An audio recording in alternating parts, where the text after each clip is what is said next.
Kukuza nyanya kwa shamba wazi kunaweza kuleta wadudu. Je, tutahakikishaji kwamba zao letu ni lenye afya na pia lenye ubora katika soko? Kutoka Kapi Limited, watengenezaji wa viuadudu vilivyo salama, bora na vya bei nafuu, tuko naye Moses Sirima na yuko hapa kutufunza njia bora ya kuhudumia nyanya zinazolimwa kwenye shamba wazi. Tunafanya eka 5-6 kwa kila mwezi. Tuko na ngazi zote. Kuna ile inaoteshwa, ingine kama hii na wiki 3, ingine inafanya ile tunaita flowering, kutoa maua, ingine ni kuvuna inavunwa. Kwa hivyo kuna mzunguko wote wa zao la nyanya. Hey, yes. Umefanya kazi mzuri. Hata Moses anajua amekubali. Sio Moses? Nimefurahia sana, amefanya kazi nzuri. Yes. Kazi safi sana. Sasa hebu tuambie changamoto, kwa sababu sasa wewe na nyanya ni marafiki. Lazima changamoto zipo. Changamoto ya kwanza ni wadudu. Pia na magonjwa. Pia hali ya hewa inabadilika, kama sasa hizi unaona kumejaa maji na tuhitaji maji. So hizo ndio changamoto ambazo tunakabiliana nazo. Na sasa wewe kama mkulima unakumbana nazo kivipi? Kwa kawaida yetu huwa tunafanya kitu kinaitwa kujikinga. Kwa hivyo kuanzia pale chini tunapulizia ama kunyunyizia dawa zinazozuia wadudu. Kemikali ama? Ya, kemikali ndio hivyo. Si lazima kuna ule muda wa kugoja baada ya kunyunyizia dawa. Unagoja kama siku ngapi ama wiki ngapi? Zingine ziko 14 na zingine 21. Lakini nyingi zake ziko hapo siku 7. Na sana sana huwa ni changamoto kwa sababu kungoja siku 7 kabla hujavuna inakuwa changamoto pale. So juu unataka pesa. Wacha kutaka pesa. Hata muda umefika wa kuvuna, na pengine umevuna leo, kesho uweke maji, kesho kuta nipige dawa, kesho nyingine tayari imeshaiva. Na huu ni mmea ambao haungoji, ukishaiva umeiva, unatoa hapo hapo. Kwanza kabisa nataka kushukuru Bwana Philip kwa sababu nimeona amefanya kazi mzuri sana. Nyanya ameweza kuilinda kwa ile njia ambayo inastahili vizuri sana, na ndio sababu changamoto ambazo nimeona si nyingi sana. Vile nimefika mimi nimeona wadudu tu kama 5 hivi.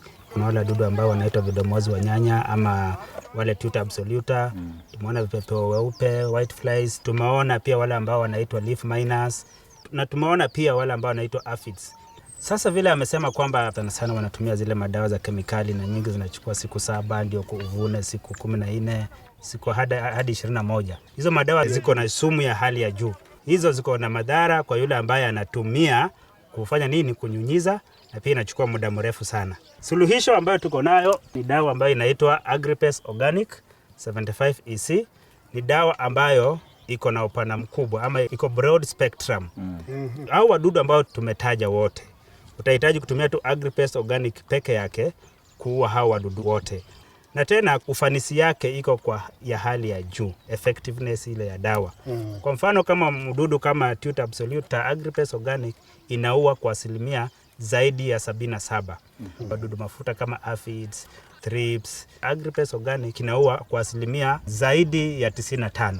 Na hawa wadudu wengine wote wenye tumetaja kama wale leaf miners, pia white flies, hawa wadudu Agripes Organic inaua zaidi ya asilimia 90. So ni dawa ambayo inafanya kazi vizuri. Na muda wa kungojea ni siku moja tu. Piga dawa leo asubuhi, kesho asubuhi unavuna, unapeleka kwa soko na haina chembe yoyote ya kemikali ndani. Masaa 24. Masaa 24. Atakuwa ametusaidia sana. Na kama vile ambavyo amesema kwamba inaua wadudu wote. Ile naweza kuna mdudu ambaye hujataja ambaye amekuwa changamoto sana, ambaye ni huyu mdudu anayekula mahindi. Folamworm. Folamworm. Anamwangamiza na asilimia 90. Kando na nyanya pia unalima dania, unalima pilipili hoho. Nimeona hapa maragwe kidogo. Wadudu ambao wanadhuru nyanya, wengi wao pia bado wanadhuru hiyo dania, capsicum na maragwe pia. So ni dawa moja pia utatumia kwa nyanya na kwa dania na kwa pilipili hoho. Ndivyo ambayo pia itakuwa ni benefit kwa mkulima, kwa sababu anapunguza ile gharama ya kununua madawa nyingi sana. Si tunasemaga mpaka tuone.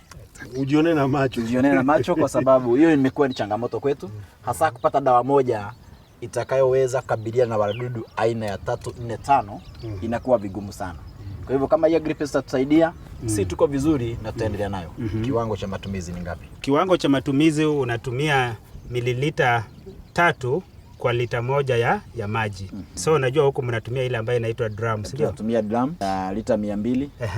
Ina maana hapo basi tunatumia kama mililita 600 hapo. Exactly. Yaani kitu kingine ambayo unahakikisha ni kwamba unapiga dawa either asubuhi kabisa ama jioni. Dawa yote ambayo inatengenezwa na mafuta ndani, miale ya jua inaweza choma matawi ama mmea wako. So ni vizuri upige mapema. So wakati unanyunyuzia, kwa sababu dawa inaua kwa mguzo, unajua wadudu wengi wanajificha chini ya matawi, hasa sana wale wadudu wa kunyonya, wale sucking pests. Na kisha umepiga chini ya matawi vizuri, dawa ishike kila mahali, na upige pia na juu vizuri kabisa. Ndivyo. Lakini kuna wale wadudu ambao wanaitwa wagumu wa kuua. Mdudu kama tuita absoluta, pia thrips. Ikitoka katika ile stage inaitwa larva, huwa inaanguka kwa udongo na inajificha ndani. Itatoka ikiwa mdudu sasa mkubwa anapepea. Ili kuangamiza huyo mdudu kabisa, tuko na dawa nyingine ambayo inaitwa flower dust. Flower dust tunatengeneza na pyrethrum ama pareto ile ya kiasili. So hiyo unanyunyiza tu kwa shamba penye nyanya ziko hapo chini. Ukishanyunyiza hiyo dawa, itaua wale wadudu wa mchanga wote. Itaua hizo stages za pupa ambazo ziko kwa udongo za tuta na thrips. Na itaua wadudu wengine wa mchanga, kama kuna wale wadudu wengine wanaita cutworms. Itaua wale ambao wanaitwa mchwa hapo ndani.